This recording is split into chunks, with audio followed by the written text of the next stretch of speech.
Assalamualaikum warahmatullahi wabarakatuh. Perkenalkan, nama saya Hasta Mincia dengan NIM 210421152.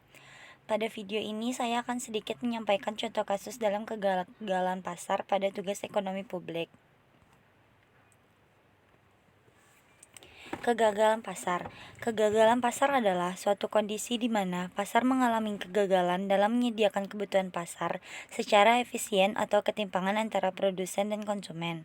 Dalam hal ini, mekanisme pasar yang tidak efisien akan menyebabkan kebutuhan pasar yang dihasilkan menjadi terlalu banyak atau terlalu sedikit.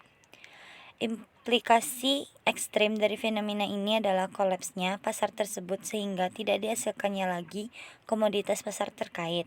Kegagalan pasar juga dapat diartikan sebagai kegagalan dari suatu institusi yang berkaitan dengan pasar atau pengaturannya dalam menyokong aktivitas yang diperlukan, juga menghentikan aktivitas yang tidak diperlukan dalam kegiatan pasar.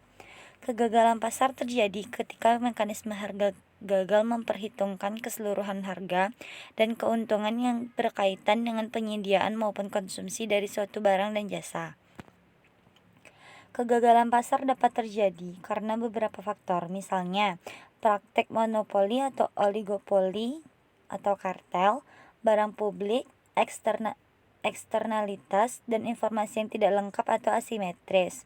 Selain faktor-faktor tersebut, aktivitas pasar juga dipengaruhi suatu regulasi atau peraturan, dalam hal ini yang berkaitan dengan pemerintah seperti pajak, subsidi, upah minimum, dan pengaturan harga. Oleh karena itu, kebijakan yang tidak terpikirkan dengan baik oleh suatu pemerintah juga dapat membuat suatu pasar berjalan tidak efisien sehingga berujung pada kegagalan. Contoh kasus.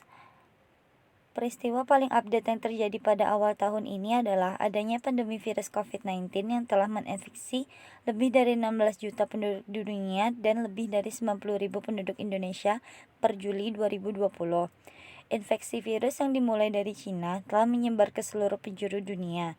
Pandemi ini telah melumpuhkan perekonomian dunia karena adanya kebijakan karantina oleh masing-masing negara untuk menghambat penyebarannya. Beberapa negara telah memasuki masa resesi, di antaranya Jepang dan Korea Selatan. Tidak terkecuali Indonesia, pertumbuhan ekonomi Indonesia juga diperkirakan akan negatif mulai triwulan kedua. Hampir semua sektor ekonomi mengalami kontraksi. Sektor-sektor yang paling berdampak adalah sektor pariwisata, transportasi, industri, perdagangan, dan jasa-jasa. Namun demikian, sektor-sektor lainnya juga terkena dampaknya baik secara langsung maupun karena efek domino yang ditimbulkan. Dengan pelemahan aktivitas ekonomi akan mempunyai konsekuensi dengan peningkatan angka pengangguran yang pada akhirnya akan meningkatkan jumlah penduduk miskin. Pada tahun ini, analisis isu terkini merupakan analisis terhadap isu-isu yang ditimbulkan akibat dari dampak pandemi tersebut pada semua sektor perekonomian. Selain itu juga akan diulas isu-isu lain yang terkait dengan kondisi sosial ekonomi Indonesia, misalnya isu pangan, ketenagakerjaan, dan lain-lain. Menganalisis isu berarti mengurai data atau informasi terkait sebuah isu dengan sebuah pendekatan yang spesifik, sehingga akar masalahnya dapat terlihat lebih jelas. Analisis isu memerlukan metode yang tepat, pengetahuan yang logis, dan pendekatan yang sesuai. Dalam satu tahun, isu terkini tidak terbatas jumlahnya, karena isu hangat dapat berubah setiap waktu. Tema dalam analisis isu terkini mengikuti perkembangan fenomena yang terjadi.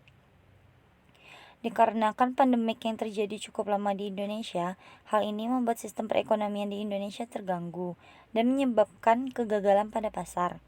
Salah satu faktor yang menyebabkan terjadinya kegagalan pasar yaitu adanya pasar yang tidak lengkap dikarenakan terstopnya kegiatan ekspor impor akibat terjadinya pandemik. Sehingga inti dari penjelasan tersebut yaitu terdapat barang-barang tertentu yang mana aspek pasar tidak dapat menyediakan barang yang cukup terhadap konsumen atau penawarnya lebih kecil dibandingkan dengan permintaan. Selain itu, dalam mengupayakan pemulihan ekonomi dalam pandemi COVID-19, Pemda mempunyai peran strategis dalam mendorong percepatan dan efektivitas pemulihan ekonomi nasional. Pemda memahami struktur ekonomi daerah, demografi, dan kondisi sosial ekonomi masyarakatnya. Di samping itu, kebijakan APBD dapat disinergikan untuk mendorong percepatan pemulihan ekonomi di daerah. Di samping itu, masyarakat dan pelaku usaha termasuk UMKM juga mempunyai peran yang strategis dalam mempercepat pemulihan ekonomi Indonesia. Pemerintah memberikan kemudahan atau stimulus fiskal dan moneter seyogyanya disambut dengan positif oleh pelaku usaha dengan menggerakkan usahanya secara baik. Pemulihan ekonomi nasional dilakukan dengan mengambil kebijakan fiskal dan moneter yang komprehensif.